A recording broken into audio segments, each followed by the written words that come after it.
Israel का सबसे बड़ा मुद्दा ईरान का परमाणु कार्यक्रम है। ईरान कहता है उसका न्यूक्लियर कार्यक्रम शांतिपूर्ण है, लेकिन पश्चिमी देशों और इजरायल का मानना है कि ईरान परमाणु बम बनाने की दिशा में कार्य कर रहा है। अब जब दोनों देश एक बार फिर एक दूसरे पर हमले कर रहे हैं, तो ये जानना जरूरी है कि किसके पास कितनी सैन्य शक्ति है।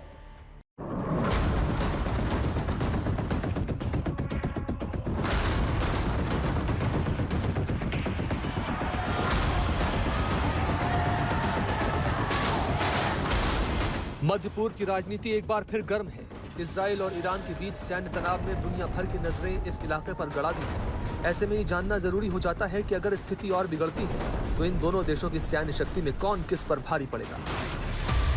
ग्लोबल फायर पावर इंडेक्स में ईरान को 14वां स्थान हासिल है, जबकि इजराइल 17वें स्थान पर है। ग्लोबल फायर पावर इंडेक्स के अनुसार इजराइल के पास 1,70,000 सक्रिय सैनिक हैं, ईरान के पास 6,10,000।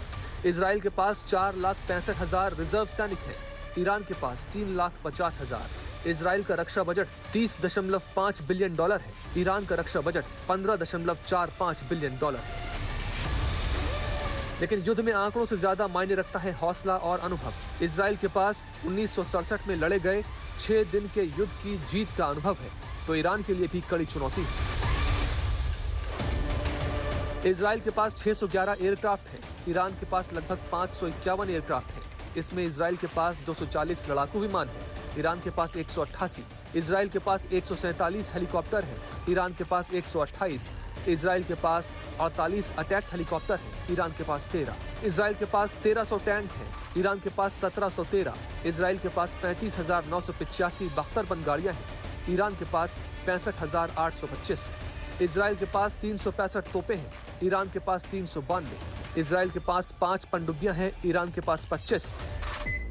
ईरान के पास हजारों की संख्या में बैलिस्टिक मिसाइलें हैं, जैसे शहाब, सिज्जील और फतेह। इजराइल के पास आयरन डोम, डेविड स्लिंग और एरो जैसी अत्याधुनिक मिसाइल रक्षा प्रणाली है।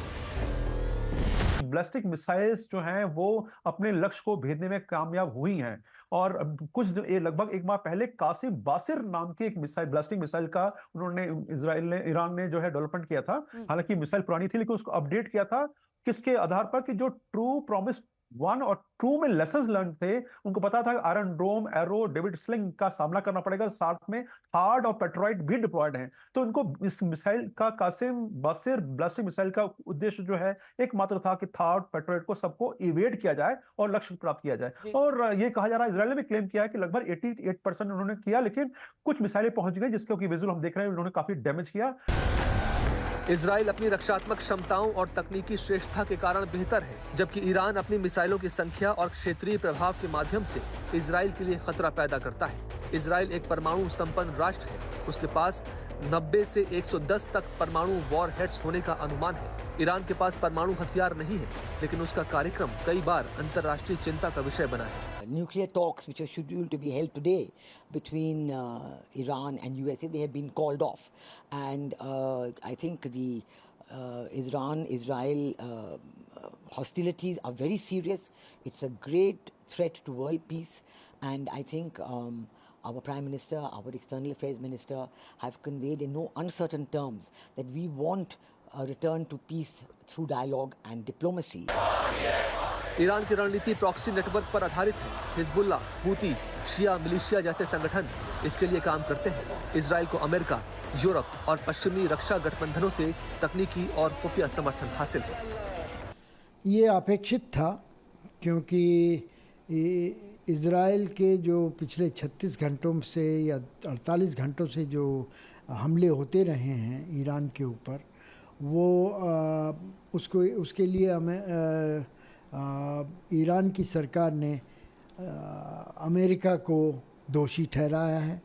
ईरान अमेरिका से वार्तालाप करता तो वो दबाव में किया गया वार्तालाप होता कि इजराइल के हमलों की वजह से ईरान डर गया है और वो अमेरिका के साथ एक आसान सी संधि करने के लिए तैयार हो गया है।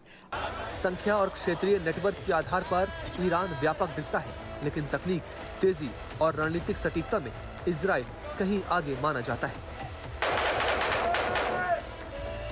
इस लड़ाई में केवल सैनिक नहीं, इलेक्ट्रॉनिक वॉरफेयर, साइबर इंटेलिजेंस और अंतर्राष्ट्रीय समर्थन भी निर्णायक होंगे।